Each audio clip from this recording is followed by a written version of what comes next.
एकनाथ शिंदे जयचंद झाला नसता, जयचंद माहिती आहे ना, हां, ज्याने महाराणा प्रतापचा घात केला, एकनाथ शिंदे जयचंद झाला नसता तर या भाजपच्या 100 पिढ्या उतरल्या असत्या तरी या मुंबईवर भारतीय जनता पक्षाचा म्हणजे महाराष्ट्र द्वेष्ट्यांचा महापौर बसला नसता आणि झेंडा फडकला नसता.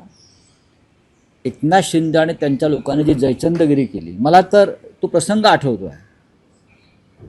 शनिवार वाड्यावरचा जरीपटका उतरवला, शनिवार वाड्यावरचा मराठ्यांचा साम्राज्याचा जरीपटका उतरवणारा बाळाजी पंत नातू, आणि त्याने स्वतःच्या हाताने शनिवार वाड्यावरती युनियन जॅक फडकवला ब्रिटिशांचा. हे त्या अवलादीचे लोक आहेत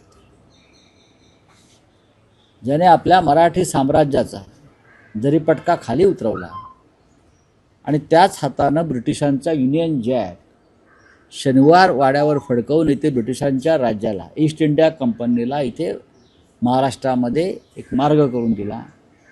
त्या बाळाजी पंत नातू व जयचंद यांच्या या अवलादी आहेत.